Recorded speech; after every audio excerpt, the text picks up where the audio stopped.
Qala al-Imam An-Nawawi rahimahullah ta'ala al-hadith al-awwal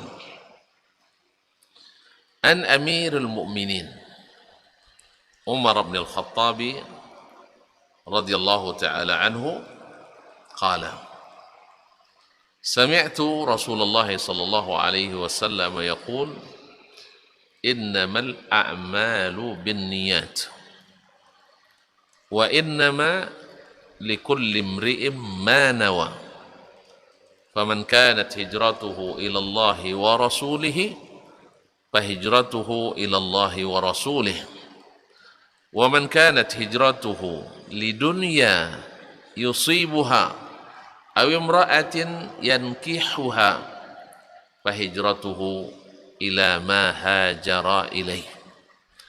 Rawahu Imam al-Muhaddithin Abu Abdullah Muhammad ibn Ismail ibn Ibrahim ibn Mughirah ibn Bardizbah al-Bukhari al-Ju'fi Abu al-Husain Muslim ibn al-Hajjaj al-Qushairi an-Nisaburi fi sahihayhima allazaini huma asahhul al-kutubi al-musannafah. Ma'asyiral ikhwati wal akhawat yang dirahmati Allah SWT, yang hadir ataupun yang menyaksikan melalui media dimanapun berada, an Amirul Mu'minin. Ini Imam An-Nawawi rahimahullah,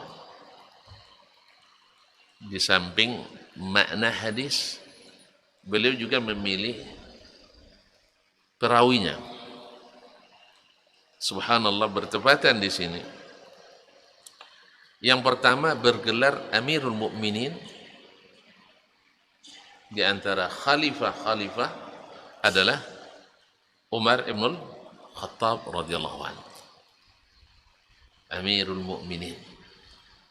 Sebelumnya Abu Bakar bergelar Khalifatu Rasulillah.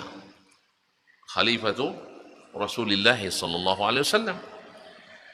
Wafat Abu Bakar dan dia istikhlaf, dia wasiatkan untuk menjadi pemimpin setelahnya adalah Umar ibn Khattab radhiyallahu anhu atau radhiyallahu anhuma. Akhirnya bergelar khalifati Rasulillah. Khalifati Rasulillah. Dan mulai semakin panjang. Maka Umar radhiyallahu anhu berijtihad, dan Umar rata-rata diberikan taufik oleh Allah, selalu ijtihadnya sesuai dengan syariat. Berapa banyak wahyu yang turun yang asalnya adalah ijtihad Umar ibn Khattab radhiyallahu anhu. Tapi tolong dipahami, tidak seperti yang dipahami oleh orang-orang yang tidak paham, bahwasanya Al-Quran turun mengikuti keinginan kita, mengikuti budaya dan kearifan lokal Arab. Jelas? Karena tidak semua yang diinginkan oleh sahabat lalu diturunkan ayat yang sepakat. Jelas? Dan tidak semua budaya Arab ditetapkan sebagai bagian dari syariat. Oleh sebab itu adalah kekeliruan besar dan kesesatan nyata ketika menjadikan Al-Quran dan hadis tunduk pada kebudayaan. Atau dengan kata lain, Islam adalah produk budaya. Sebab Nabi SAW diperangi di awal dakwah karena bertentangan dengan kearifan lokal yang ada di masyarakat jahiliyah. Makanya hari ini dakwah pun pasti ditentang bila tidak sesuai dengan kebiasaan lokal masyarakat yang sebut jahiliyah. Marah orang, masyarakat yang tidak berilmu, sehingga penentangan pun terjadi sama dengan zaman dulu.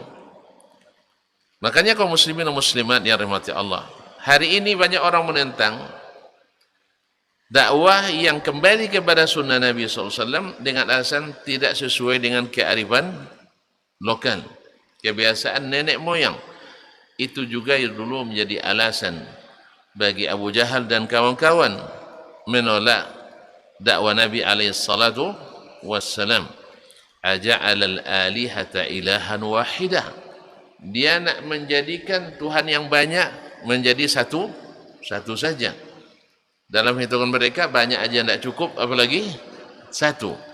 Mereka tidak merasa pede berdoa hanya langsung kepada Allah, tapi harus melalui perantara orang-orang yang mereka anggap sebagai wali, lalu dibuatkan replikanya, patung-patungnya, yang tujuannya adalah untuk mendekatkan diri kepada Allah Tabaraka wa Ta'ala.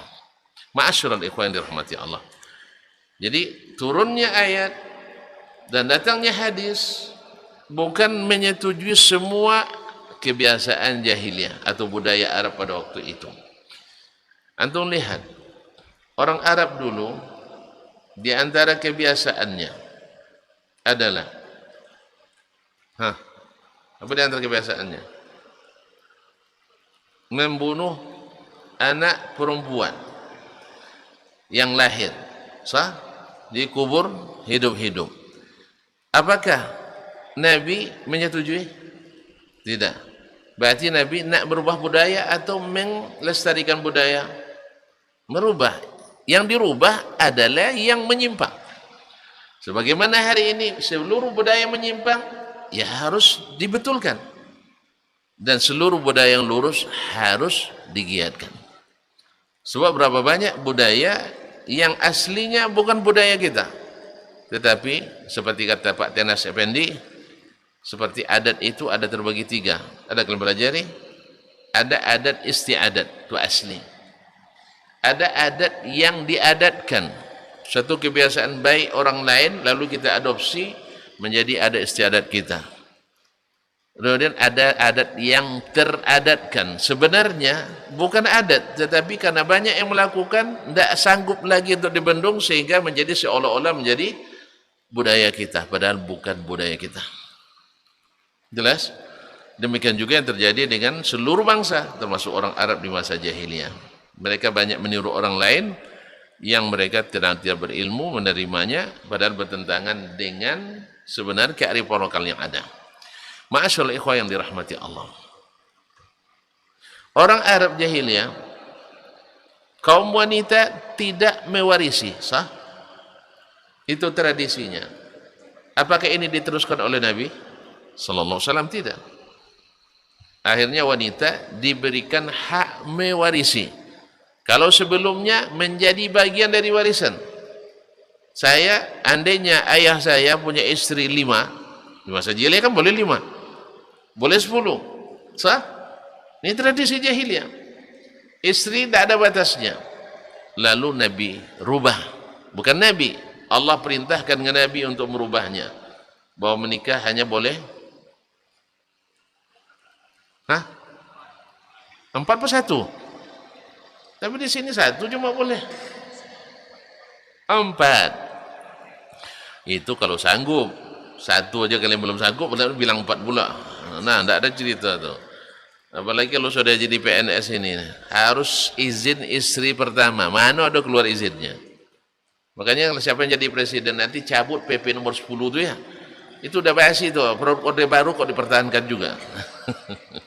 Ya, PP nomor 10, ingat-ingat itu. Sama dengan juga PP nomor 50 tentang tender. Itu juga harus dirubah, diperbarui lagi. Karena mesti tidak selesai gara-gara PP juga ini. Gara-gara PP 50 juga itu.